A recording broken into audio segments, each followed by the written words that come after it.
And Gordon Half, the IBMer. I can't help it, And so thank you, everyone, for coming here. We're going to talk about blockchain. There may be another panelist or two showing up, and if someone shows up, we have a chair for them. So I'm Roger. We can start running this thing too, so we don't talk until midnight.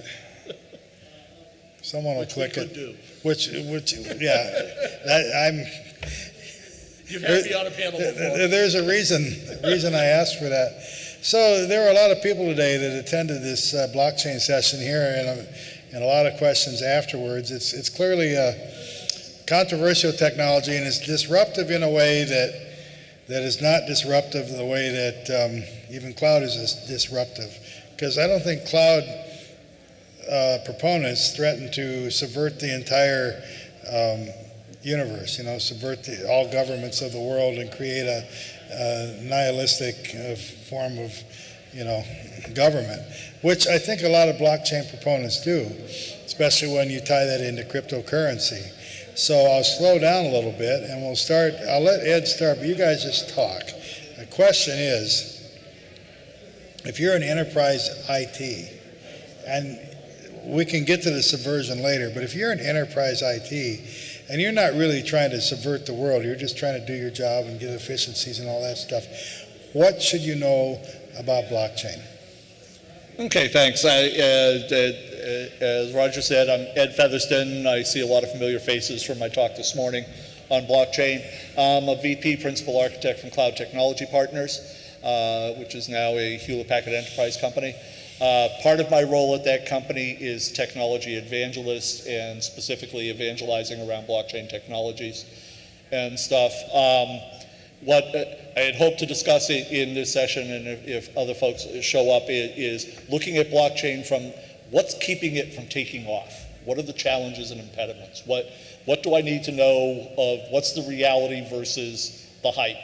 As Roger said, if you talk to some people out there, blockchain is going to take over the world. It's going to democratize the entire world, get rid of government corruption, and create nirvana. Much as I'm an evangelist of blockchain, I don't think that's going to happen. From my perspective, just starting off, and then I'll ask Gordon to get his, because he comes at it from a different perspective in some ways. So one of the big things that's holding blockchain back right now just is the cultural impact. Blockchain is an extremely disruptive technology, as Roger mentioned, and in order to gain benefit from it, you are going to have to fundamentally change the way business is done when you're implementing these blockchain solutions. That kind of fundamental change gets people's hackles up. We as human beings don't like change. We don't like drastic change, and so that becomes more of a struggle on it. So that to me is one of the big things that's getting in the way. The other one is, quite honestly, is waiting for that first big real blockchain production application. Everybody's been doing lots of little POCs and pilots and everything, but I don't think people are going to start taking it seriously until that first real big use case goes live in a production fashion where people can point at it and say, here's the business value I'm getting from this blockchain, here's why I did it this way. And once that happens, I think you're going to see a floodgate open up. And Gordon, I'll toss it off to you. Sure. Yeah, I mean, in a number of respects, I agree with you, because I'm probably going to say cultural change in a somewhat different way. I'm a technology evangelist with Red Hat. I certainly think about business. I do also think about technology. I was an industry analyst for about 10 years. And when I look at blockchain, I like to think about, and I'm talking enterprise blockchain, distributed ledgers here. Forget cryptocurrencies. That's not relevant to this discussion. What are the unique characteristics of blockchain, and do they or do they not apply to the problem at hand? So I think about things like distributed trust. I think about things like common message buses. Those are all things that are needed. However, one of the characteristics that needs to be in place for those things to be useful is, can an ecosystem agree to use this darn thing? The advantage of not having a centralized, it's great not to have a centralized entity, it's great not to have intermediaries, but the implication of that is, oh, all of these companies that touch this supply chain, touch this provenance tracking system, track this real estate deed recording, they all need to agree to use the same blockchain in some way, shape, or form. If just some companies agree, it's really not very useful. Yeah, I think you'll agree. And Gordon and I were talking a little bit earlier. In this morning after my session, IBM had a session on the food blockchain stuff that they're doing with Walmart. And Walmart's solution to that, and they can get away with it, is that they've told any distributor that wants to do business with them will play on their blockchain. They did it with RFID. Yeah, they did it with RFID in a different context, but the same thing. They're so big. And Walmart's the 800-pound gorilla, that they can get away with that. I mean, what vendor is going to say, no, I'm not going to do business with Walmart anymore? So that they can do that. But when you get into areas like local governments and public sector, getting all of the people that are involved to say, yes, we're all going to play in that same ecosystem, again, comes back to that cultural perspective of everybody's used to having their own system, having their own data, holding on to it, and blockchain is saying, no, everybody's going to have it, and we're all just going to be sharing it, and we're all going to be one big happy family, and people just tense up when you start talking about that. One opinion is if it's permissioned blockchain, it's not blockchain at all, and you can't separate crypto from it. Now, Walmart is taking the point of view that Gordon is, sure you can. Why does Walmart want to do this? Is it to reduce mistakes, to make supply chains even tighter, to save money, or just yet another way for them to control things? Well, I think the promise here is that, yes, Walmart could simply implement a distributed database, and that's certainly one of the arguments against blockchain generally, that as long as you have somebody at the center of an ecosystem that can mandate things, why can't you just use a centralized database or even a distributed database? And the counter argument to that is, well, sure, you can do lots of things in fairly awkward ways, but you arguably don't really have the visibility from end to end of a supply chain, for example. The regulations, for example, mean that the distributor needs to know what's happening one upstream from them, one downstream from them. That distributor does not necessarily have visibility all the way back into the farm. So there's at least a promise here that you can have more transparency across a broader supply chain than you can today. Well, I don't know about anyone in the audience or you guys, but nothing gets me more excited than a conversation about modified Byzantine fault tolerance. I think I said it correctly.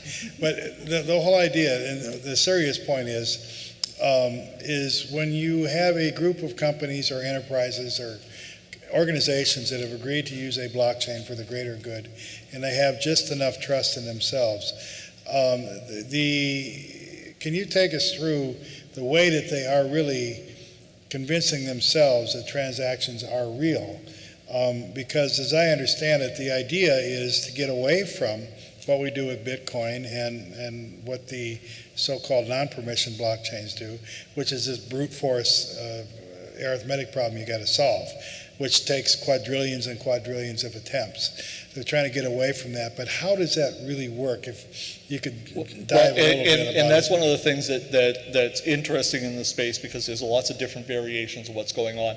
What you refer to is a classic logic problem called the Byzantine generals problem. Yes. And it's the classic problem of a Byzantine general has all of his senior leaders around a target that he's going to attack, and he wants to send a message to all of them when to coordinate the attack. The problem is he doesn't know if he can trust all the generals and whether those messages will get passed through. And this conundrum is what's considered the conundrum that blockchain has in trying to reach that consensus level. And so different blockchain implementations do that, it's called the consensus engine, a different way. As Roger mentioned, the one that almost everybody in the universe is familiar with is the blockchain that Bitcoin sits on top of, uses what's called the proof of work concept. And what that is that it requires somebody to go out there and solve a complex mathematical problem.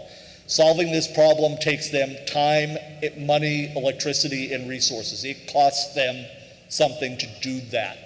And it's a very hard problem to solve, so that the odds of more than one person solving it at the same time are negligible. The person that solves that problem gets a reward for spending that resource. They get a little bit of Bitcoin. And they have then validated it. That is considered a valid transaction. It goes into the blockchain. Everybody's happy. As Roger mentioned, there are downsides to using a proof of work model. One of them being that the largest volume of transactions that the Bitcoin blockchain can push through right now is around 7 transactions per second. Well, in the financial services world, people just kind of laugh and giggle. Magnitudes off. Yeah.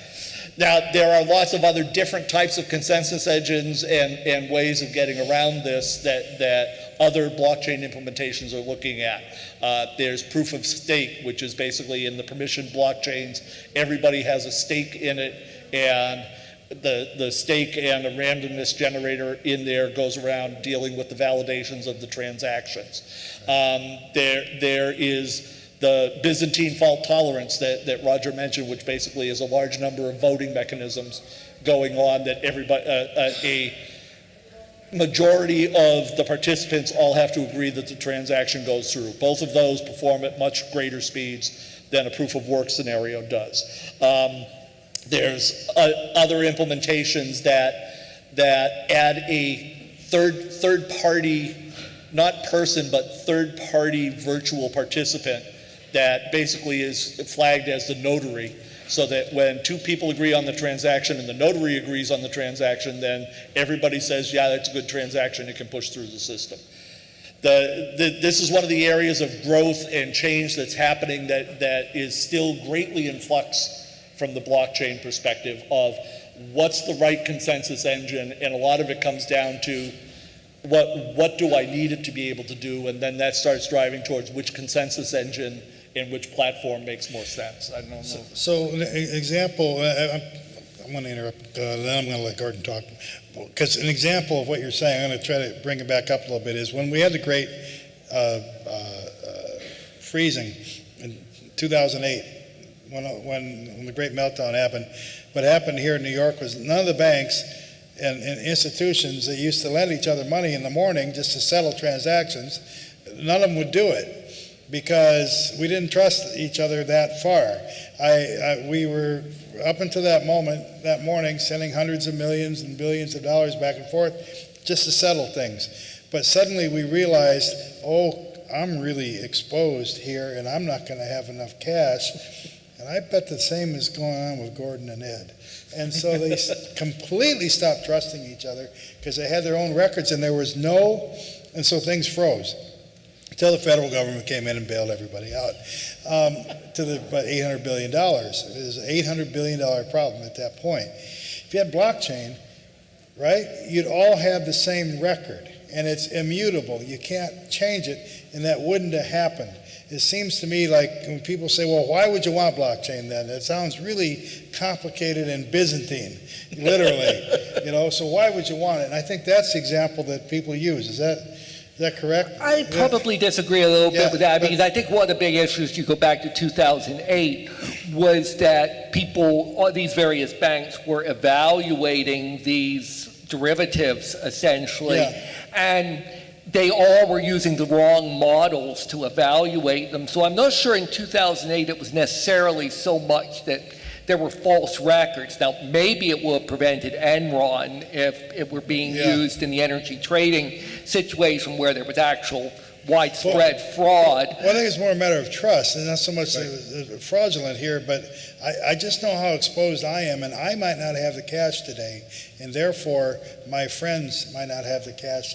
So therefore, I'm not going to extend you any credit, even though you're my friend. It seemed like, it wasn't that I didn't think you were committing fraud, I just thought you might be a little short, and you're not telling Yeah, me. but I think that gets to something there, Roger, and actually to a broader issue, is that we are essentially having transactions of digital assets on a blockchain, immutable, everybody has visibility to them. That's all great. There's a couple of things. First of all, there are assumptions of value of the digital assets that are in the blockchain, and in the normal course of affairs, those digital financial assets can be evaluated pretty well. I mean, otherwise our transaction system in the US wouldn't work as well as it does. And in fact, banks are used to using intermediary settlement agencies and the like all the time for this sort of thing. But that does get to a broader point that is also a challenge of just because something is on a blockchain and is immutable, if it represents an asset in the physical world, that doesn't mean it's true. It could be the swampland in Florida in principle. Please, Ed? Yeah, and we had some of this discussion this morning talking about the challenge of a lot of blockchain scenarios. People talk about tracking physical assets, which basically means you have to come up with some sort of digital mirror into the system to tie that to the physical asset. And there's lots of technologies out there that are being explored to do that, such as RFID chips and other small pieces of electronic that get tied to the physical asset. Use crypto technology so that it makes it difficult for somebody to counterfeit that item and tie it to some other item on it. But the physical asset piece of it still has its challenges. One of the other things I think that is slowing the adoption, because I personally think supply chain is one of the areas where it will take off, but the challenge is at some point you have to connect that physical asset to the digital version of that asset, the digital mirror, and have faith that that connection is real, so that when you are tracing it all the way back to the end, that it all works. To the point Roger brought up earlier around the 2008, I actually point at the next year, 2009, with the subprime mortgage fiasco. I had mentioned it in my talk this morning, because I think that one fits a blockchain scenario better, in that was at the point when banks were selling off mortgages, and they were selling the same mortgage off multiple times to multiple banks. I spoke this morning about the fact I had personal experience with it. My brother-in-law had at one point 4 different banks that said they owned the mortgage on his house, and all 4 of them wanted to get paid because all 4 of them had been sold his mortgage. And it took him almost 18 months of legal battles to finally get that resolved as to which bank actually owned the mortgage on his house. That was on a blockchain, that Right, argument would and that was because, the classic double spend scenario. Yeah. The bank acting in bad faith, the bank that originally held the mortgage literally sold it to multiple people, knowingly sold it to multiple people, and all hell broke loose. And that's a scenario where blockchain could have helped with that, because that double spend scenario wouldn't have been able to happen. It would have been, once the mortgage got sold, the blockchain knows that mortgage now belongs, instead of to bank A, to bank B. And if bank A tries to sell it again, the blockchain says, no, you don't own it anymore. You can't sell it. So that scenario doesn't happen. There's a whole other world here of blockchain for startups to disrupt industries that we could talk about. But let's if anyone has questions, we agreed ahead of time, I'm going to grab one of the mics and come out there, because we thought there might be. So are there questions at this point? Yeah, there's one back there, and I bet you that's going to lead to more. So let's do that. And if we still don't get to everyone's questions, you can talk to them once we're finished. I got to go this way. Oh, okay, we'll go halfway here. Here's an empty row right here. Perfect. Because we certainly had a lot of questions earlier today on the topic. Well, just to react or to ask a question about this validity of matching the physical world with the blockchain's sort of digital signature. I mean, if a financial institution wants to lie, they could originate, even in the form of a digitization of that asset, multiple copies of it, so to speak, change it enough so that even after they sold the loan to a single organization, they can keep trying to sell a house that already has been sold, because they can just fabricate, right? So I mean, at the end, you still have some challenges to deal with like that. You That still actor's do, going to be but- that actor. Yeah. You still do, but becomes more difficult because even creating the original asset on the chain is a piece of effort.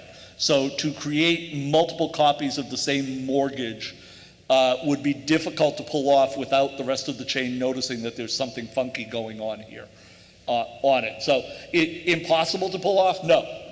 Right. Technology is technology, and quite honestly, one of the things I always tell people, because the true blockchain evangelists that think blockchain will solve world hunger, say blockchain can't be hacked. I'm sorry, anything can be hacked, Sure, given enough time, money, and effort. right. So It's just that it's harder to hack, and it's easier to find the hack if it happens. And from a transaction perspective, because of the way the transactions are encrypted between a transaction between me and you, if somebody hacks my key in the blockchain, all they get to see are my transactions. They don't see everybody's Right, transactions and I in the agree. chain. And- So it's sort of like minimizing the blast radius. And because you're in a public, forum, somebody will notice that, it's the same house, Right. 22. But then coming back to the MCs, the Rogers statement, then it must be true too. You should be able to then digitize the derivative instrument that has caused this fiasco. And then if we digitize it properly, we would have known probably that these people who evaluated these derivative instruments were just nonsense. They're not AAA, they're triple D, right? They probably would have never made it for about a day or two, even on the public chain. They couldn't have created them. And actually, regulators like blockchain, because in the cases that you're talking about, what Ed's talking about, is you can see it from the beginning. It takes a lot of work and effort to get it, and if there was a little transparency with the regulators, they will tell you they're not there to put you in jail. They're there to just to verify, and there's no boom, it's right there. trail of the blockchain. I have another question here. I think one of the biggest barrier for masses to participate in blockchain economy is the cryptocurrency and the volatility that comes with the cryptocurrency. It's kind of a chicken and egg situation until you get the masses to really participate in the blockchain. You're still going to have the volatility in the cryptocurrency, and as long as you have the volatility in the cryptocurrency, and you're not going to have the masses to really participate in the blockchain. How do you solve this issue? Okay. And that one comes back to the different variations people are building out with different consensus engines. Because for the consensus engines that require some type of cryptocurrency or ICO in order to be able to participate in the blockchain, to me is not going to be a model that moves forward for any of the things that are not related to cryptocurrencies. And the other types of consensus engines that are looking at proof of stake or are using the Byzantine fault tolerance, which doesn't require that token in order to be able to participate in it. I do think that you raise a good point that it's probably one of the other things that is slowing down adoption, since the major platforms that are out there right now still require some type of token that's involved in it, in the participation, and people are leery about doing that. As folks heard me talk this morning, I avoid going into the cryptocurrency world because to me it is it's the Wild West 10 times over, and I think that just adds to the complexity. But there are people. I wish this one guy I work with is in Europe right now. I was trying to get him here because he would argue the exact opposite, and the only thing you have to fear is fear itself, and you would say plus cryptocurrency. But a lot of people, it's also then segued into this token economy where you develop all of these tokens that you're not supposed to trade. And I know a company that just issued a token. You buy your tokens at a set price, and that gives you skin in the game, which gives you the right and the responsibility and the incentive to participate with this venture in a way to make it succeed. And they only sold 30% of the available tokens, and these tokens are just like any sort of money. We just make it up out of thin air. And immediately after they issued them, everyone wanted to trade them. And so there's a kind of concept that cryptocurrency is scary for that reason. where there are people who are trying to say that, no, it's not supposed to be used for that at all, in which case you'd say, don't call it currency then. Go on. Yeah, I mean, there is this school, there absolutely is a school of thought you're seeing out there that if you're doing a private blockchain distributed ledger, you're doing it wrong. We heard this with cloud too, by the way, I will point out. Yes. And we very much have private clouds today. The other thing I would say there is, I think if we put our real futurist hats on, there are things like this idea of having to, everyone owns their own distributed identity on a public blockchain. Everyone owns their own healthcare records personally. And it may be this develops something important. And I'm willing to stipulate that may be the case. Friend of mine, Irving Wodolski-Berger, who basically did Linux strategy at IBM around 2000 or so. I mean, he's told me that he is a big believer in this. He also thinks we're around the 1970s on the internet in terms of how far we are here. Well, I heard a former government official, who I won't name, at a conference in New York 2 years ago, who said it's real simple. We're just going to put a restriction on cryptocurrency if you travel, that you can't carry more than $10,000 of it with you anymore. And this was a sophisticated, this was not, well, until he said that, I didn't think he was a stupid person. But this is give him a break, is a level of understanding when these labels, they don't quite get the concept. So it is scary. I was going to piggyback on the way you were describing some of the cryptocurrency stuff, and to our earlier point about financial companies building these financial instruments around mortgages and everything. I sit there and shiver at the concept of them starting to build financial instruments around combining the different cryptocurrencies in there and trading on those and building that out, given how well it happened with the mortgage industry. But for this audience, this is enterprise IT audience, I think this is the track you're on is where we should go. And that's a great point about private cloud. There are some people that still say there's no such thing as private cloud, even though a lot of companies that run private clouds would tell you otherwise. But on the entrepreneurial side, I'd like to think too, this idea of disruption, if you're, this company I was talking about is an insurance company, and there's not a lot of transparency in the insurance industry. My daughter actually works in that industry, and she gets all upset. She's one of these, the people that sets your premium so high for health insurance. She gets upset because she says that she's honest and she works real hard with a lot of people who are educated for that task. And of course, they would never do something that takes advantage of their customers. But of course, she's not running the company. There's a lack of transparency, it seems, that blockchain in some of these industries could really shed some light to if the forces that are in power would let them. Yeah, again, I think this comes back to there's all kinds of industries that we assume everyone can work together and have greater transparency into kind of what's going on behind the scenes. But yeah, I come back to your original comment about culture. Yep. No, and I think it does come down to that. And I think one of the other challenges and impediments that we run into is there are people that are going to lose when the blockchain gets implemented. There are lots of middlemen and other people that are sitting in there that if that disruption gets implemented, they're going to be on the losing end of the stick. I've talked to various companies that are looking at it from a supply chain perspective, and they speak very openly about that there are people along the supply chain that make money off the discrepancies between the data as the object moves from point A to point B and all the intermediary points. And if you have full transparency on it, those people that are making money on those discrepancies today aren't going to make money on those discrepancies tomorrow. So needless to say, they're not going to be real supportive about trying to make that happen. In the financial services industry,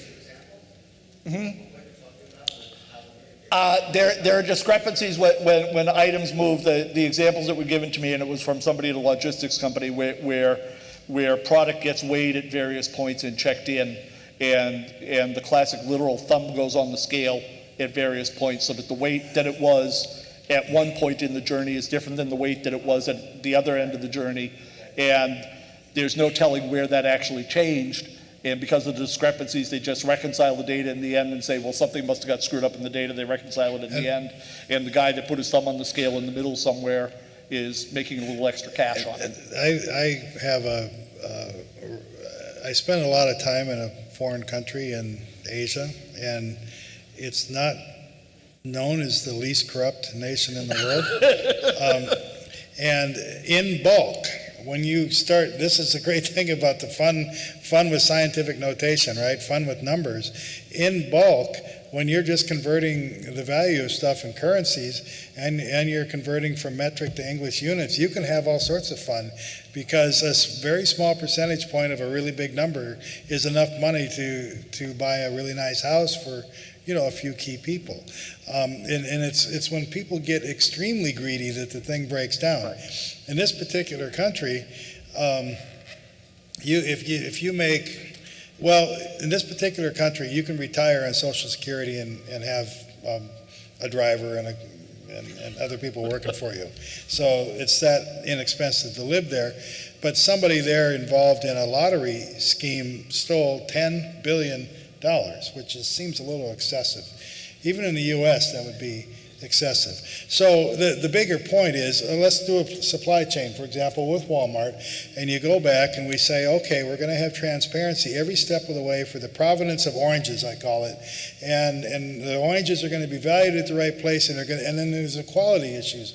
All of these commodities are rated on quality, and you can fudge that, and if it goes down on the blockchain wrong, then and there you go. Yeah, I mean, the fact that an inspector has signed off on the oranges has, put on the blockchain, yep, these are triple A oranges. These are the triple A oranges, yes. That doesn't keep someone from having handed the inspector a few banknotes to up the rating from what would otherwise be. There's a lot of funny business, and the problem is that these efforts at transparency is, a lot of these countries are places where if you really try to reform the system, you end up with a bullet in the back of your head. The governments don't want you to do this. And it's a difficult challenge. Now, there's some very brave people out there that are trying to change the world. There's a famous blockchain initiative with diamonds, for example, the Everchain, I think it's called, and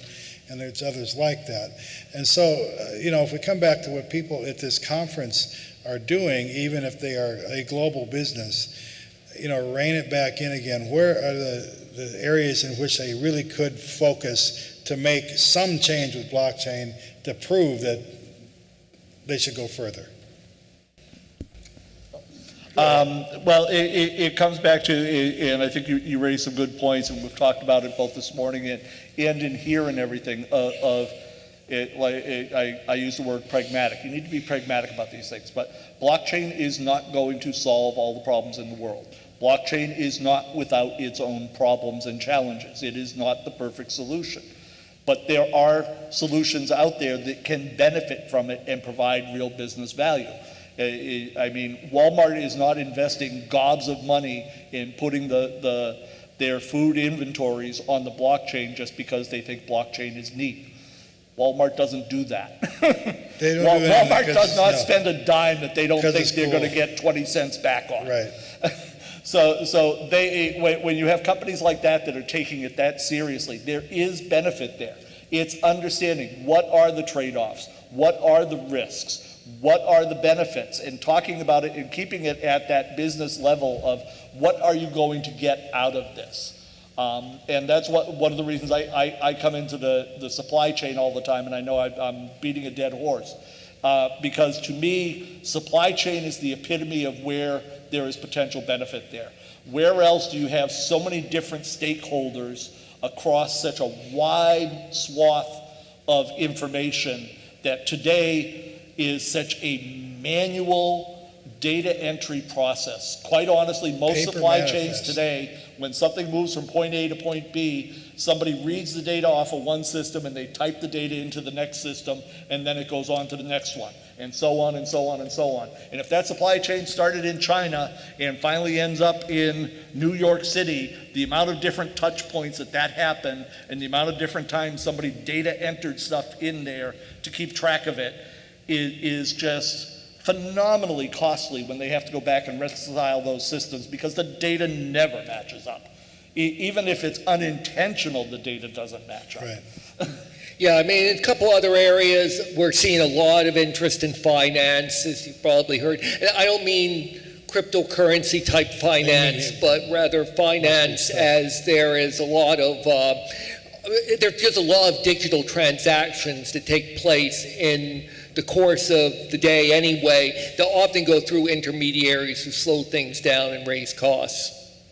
I mean, to piggyback on that, and I brought it up on one of the questions that came out this morning around that, one of the interesting scenarios I see happening in blockchain that's being explored relates to the smart contract capability in blockchain, and the fact that by removing the middleman, the concept of microtransactions actually starts becoming cost effective. It's something we talked about 20 years ago. Right. We couldn't create the systems. Right, and blockchain provides that, where the places that are being looked at is in the digital music space. Mm-hmm. Today, when an artist performs a song and it gets recorded and it gets sold, the artist is entitled to X% off of each sale of that. The person that composed the music is entitled to X%. If there was a band, all of the musicians are entitled to X%.